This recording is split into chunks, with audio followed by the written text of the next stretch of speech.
Hey guys, welcome back to RC Legends, and in today's video I'm going to show you which I honestly believe is one of the coolest RC cars I've ever had. This thing.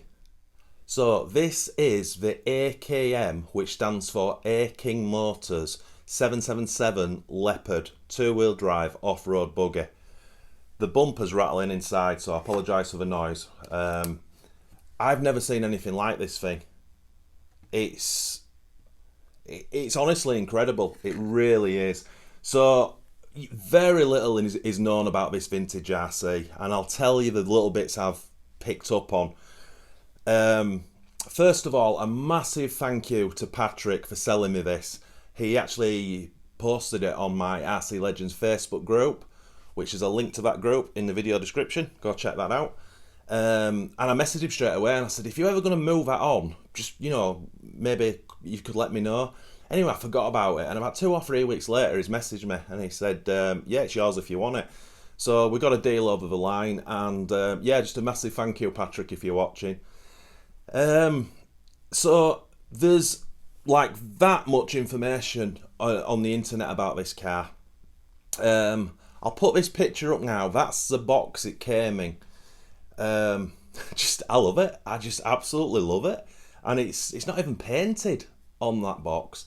And then I found this picture. I think Patrick actually sent me this, which was an advert for the car back in the day. And as you can see, it was like if you go into the fine print, it says it was made in Taiwan. One of the coolest things is they did their own motors for it, and one of those motors is in that car. So, and it tells you the spec in the advert. So as it was, when we go upstairs to put this on the bench, we'll whiz that motor out and see what we've got. But that motor's definitely going in the collection behind me. Now, speaking to my good friend Jason from True Vintage RC, he says that this car is a copy, and I'll probably get this wrong, of the MRP Pro 110, I think it is. I'll put pictures up of Jason's. Now, obviously, you've not seen this chassis yet, but that car's got the same layout. We think that car was around about 1987, so we think this is 1987 to 1988. If anyone watching has got any proper details on this car, please contact me or put it in the comments, because I'm desperate to know a bit of history about it. So yeah, it's probably a copy. I'm pretty much sure that AKM would have copied the MRP car. I hope I'm getting that right. But who knows? It might have been the other way around. I've no idea. But the thing that stands out to me about this one, and you're going to see this in great detail, when you look at pictures of Jason's car, it's so, it's all dull. It's pretty bland looking.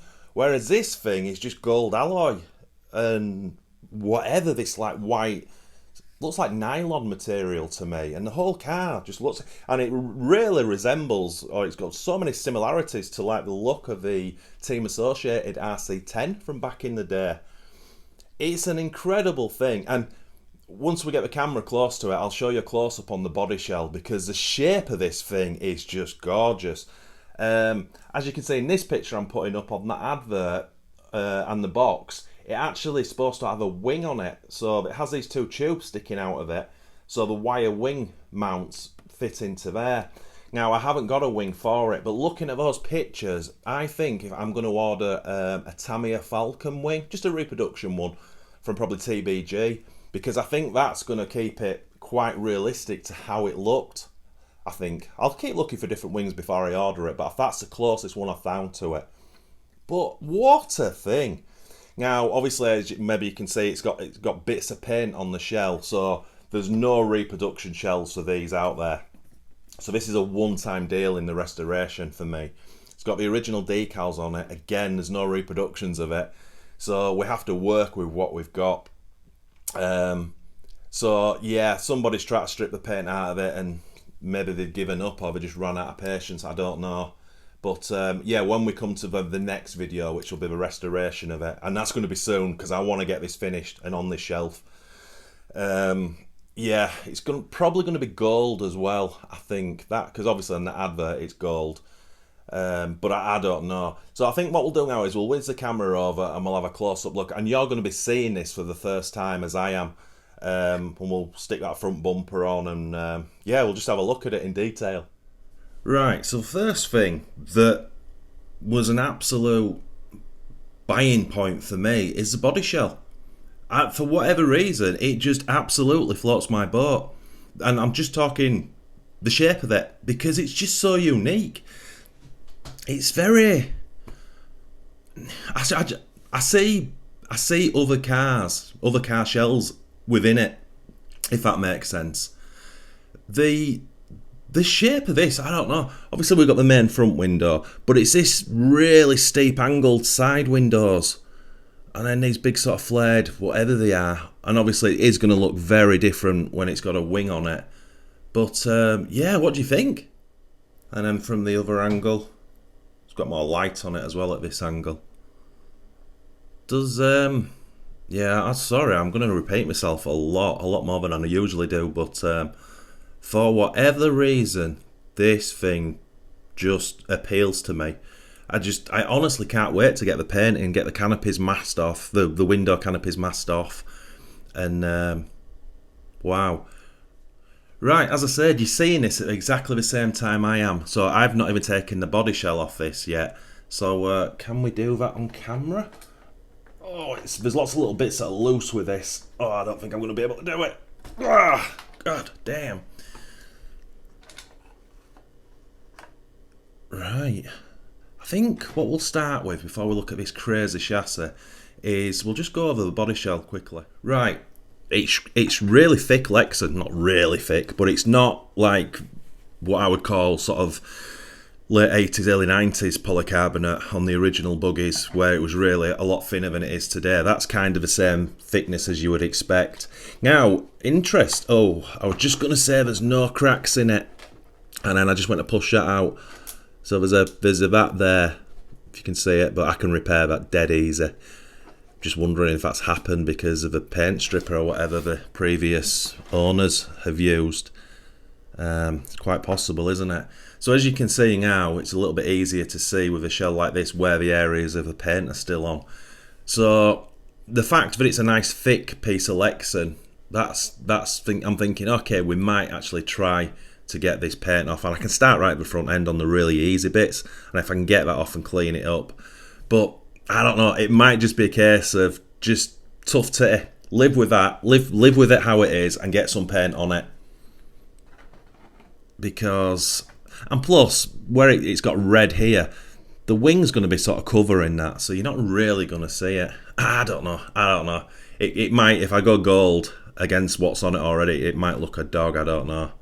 So that's your genuine Leopard stickers, the AKM logo, King Motor Company. So there's not a lot of decals on it, and also that'll be a problem for the wing because we haven't got any decals for that. And then we come to the chassis. Have you ever seen anything like that? So, as I said, that is the actual front bumper. Just looks like it bolts on with 3 screws. Goes like that. So I will put that on because I want to, at some point in this video, I'm just going to whiz that motor out because I want to have a look at that. So while I've got the little toolkit out, we'll just whiz that on the front. It might look better without it, I don't know, but no, I don't think it does. So as I say, there's a lot loose with this. The shocks don't work well, the gearbox needs stripping. It is like a full restoration, but what a thing. So what we got this gold alloy double chassis deck. So as I say, there's lots loose with it, but we'll fix it as we go. And then you got these really substantial front towers in gold. Look underneath it. That's insane, isn't it? And the gold, all the stuff in gold is in really good condition, really, apart from this motor guard, where that, I'll have to be careful with that because if I put any product on it to try clean it up, it could actually take the gold off. So I definitely want to be careful with that. So as you can see, that's the motor, but I will whiz that out because that's intrigued me. The pinion, the motor's been moved away, so the pinion's not actually touching. the gearbox. Now, looking at the pictures, those wheels were gold plated in the beginning, but obviously they've faded a lot. So you've got a nut on the front, but on the back, sorry, but look at that on the front. It's a circlip, and it's got bearings underneath it as well. Original tyres. Yeah, AKM there, if you can see it. And some writing, so we'll get some tyre writing done on that as well. Rears, what we got? What does that say? 7076, I think, and then it says AKM at the top. Don't look to be perishing that I can see. They're just awesome, and there's plenty of tread on that tyre. I don't know if you ever seen, but that tyre reminds me of the Tamiya Sand Rover and Holiday Buggy rear tyre. It's almost identical in tread. Got a gearbox. Is it UJ's? No, it's dog bones. What a weird thing. Now, as I say, this needs a full restoration. I'm just going to try that rear shock.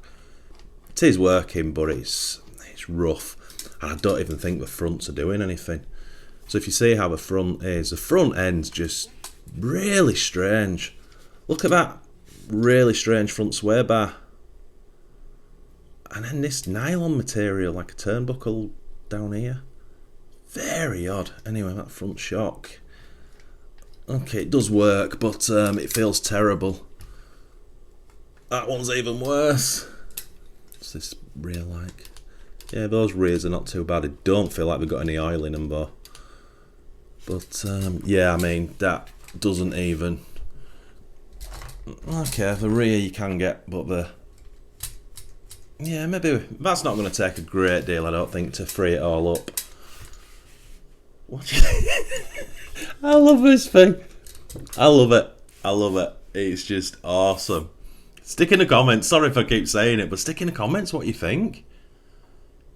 It's just all this... I keep calling it nylon. Apologies if it's not. I've no idea what else it could be. It's just something that is not even remotely similar to anything else I've ever seen from that period in the RC timeline. And it's... I won't say it's overly heavy. It's got a little bit of weight to it, but yeah, it's not. I've had heavier cars. It's got a real steep angle, hasn't it? I'm just, if they're all the way down, which they are.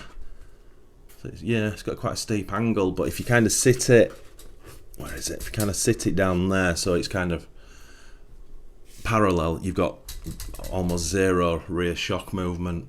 So another interesting thing is that I noticed the body shell, how it mounts. So we've got the front here, but it's loose. But if we just wrap that round, so that goes something like that. Now there's nothing on the back end, so I presume that the wing, which was a wire wing mount, must have done something to hold the rear of the shell on as well. So we don't know what the correct height for that needs to be. We've got it at the front, but yeah, we've got the side of its body hitting this, whatever you would call it, rear wheel protector or whatever it is. So yeah, we'll have to look at that when we're actually fixing this thing up.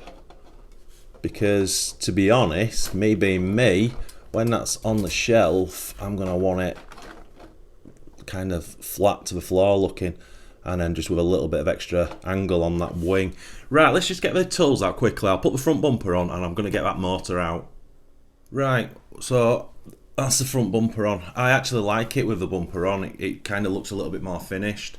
It's an interesting one. When I took the 3 screws out, basically the front end falls apart, which I'll show you more in the second video. But yeah, there's basically a screw.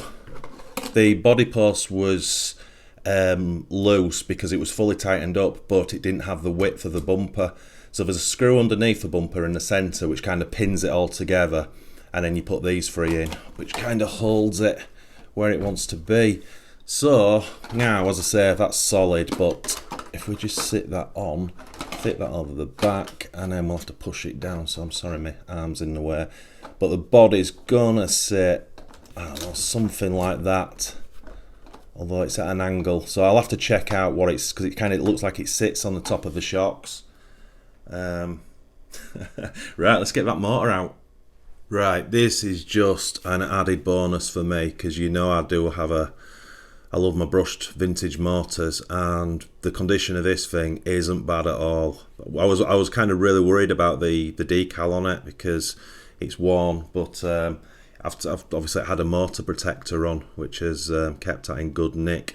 So as you can see, HP 230 PS1. So on their ad where it shows you all the motors, this particular motor's there, and it's got an RPM of 24,000. So yeah, don't know what that would be. It also has the codes of OB and BB. So this is an OB motor, which is oil bearing, and then obviously the BB is ball bearing. So I don't know what that means, but and I don't know.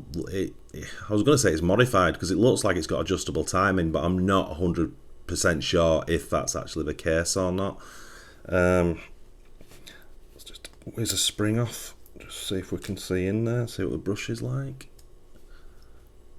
Okay, plenty on that. So as you can see, it's not used a lot, and yet I can see copper on that com. Not that it matters to me, because it's just that it looks fantastic. I do apologise, doing this round camera again. Let's just put that there and clip that on. There we go. So, what a thing. That's just such an added bonus for me. Because there ain't going to be many of these motors about in any of the collections, I wouldn't imagine. But if I'm wrong, yeah, please tell me. Very, very cool indeed. So, yeah, I think we kind of know, well, I know what I need to do now. And it's pretty basic. We've obviously got to get those front shocks off, get the wheels off, see if we can clean them up a little bit, and just have a look at the shocks. We'll strip them, get some oil in them if it's not there. As I say, I don't think it is. Try free them up. But front end looks absolutely solid. The chassis doesn't need anything. Everything's tight. And then the rear end, obviously, again, the shocks. But we are going to have to take that gearbox completely off, because when I move that gear, as you can see, it's turning. But it's wanting to turn one wheel, but there's a load of play in it. So I need to figure out what's going on. And behind that, I don't know if I can show you. Oh, yes. See all those washers there? That doesn't look quite right to me. So, yeah, that's going to be a little bit of a learning curve. And I bet there's not a manual for this thing. Well, no, all the internet searching I've done, I've not come up with a manual, but that would be kind of really handy. But anyway, we'll make the gearbox best we can. It might be something and nothing. Might just be something that needs tightening. It's quite free, actually. But yeah, I'm watching those two gearbox gears. They're not spinning correctly. There's gaps in it, which is odd. And I don't know if I said the diff. That doesn't feel. That's just completely spinning. And that one is turning. So that one is turning the diff. Oh my god, that's rough. Yeah, that is rough. Anyway, at least I know what I've got to do with it. So my friends, what do you think? I know it's not going to be for everyone, but to have a super rare, probably 1988 vintage two-wheel drive off-road buggy that there can't be many of these things are about. There really can't, because you would see, there'd be more on the internet about them, and you'd see them on the groups, and the information is just not there for them. So in my mind, that makes this uber cool and uber rare. Now, don't get confused when I use the word rare, because a lot of people will link that with meaning expensive. Not at all. Not at all. In fact, I paid shipped. What did I pay for this shipped? I think it was about €240 shipped. So it's a €200 car. I think that's cheap as chips for that. I really do. With €200 or whatever, £190, where are you going to buy a car like that that's got that with that sort of rareness to it, as it were? So yeah, I'm over the moon with it, and what a talking point in my collection museum it's going to be when it's finished, because you know, when it's painted up and the canopy's all finished and it's got this new wing arrangement and it's just all cleaned up, it's going to look special, and it's going to be one of those that it's going to catch people's eyes and going to go, what's that? You know, so yeah. Hence why, if you've got, as I say earlier, you know, if you've got any information on this car, please let me know in the comments, because I really am itching to know. So yeah, stick in the comments what you think. Do you think it should be gold? I kind of think it should. Yeah, just so cool. I know I use that phrase a lot. I'm a kid in the sweet shop with this one, but I really am. It's just something that, you know, I saw a picture of, probably, what will it be now? Probably maybe 2 months ago. Just to get, Patrick posted a picture on my group, and I just looked at it. I was like, I love that. I don't know what it is. It could be the worst RC car in the world. It doesn't matter. It's vintage and it's so different. So anyway, I hope you enjoyed this video, and in the next one we're going to get this fully restored. Might be a long video, that one, but well worth it. Well worth it. So my friends, as always, thanks so much for watching. It's honestly massively appreciated. If you are new to this channel, maybe give this video a thumbs up and go subscribe. And if you subscribe, turn all those notifications on for our weekly videos. That'd be absolutely awesome. And as always, my friends, the 1988 AKM777 Leopard 2-wheel drive off-road buggy. Get in!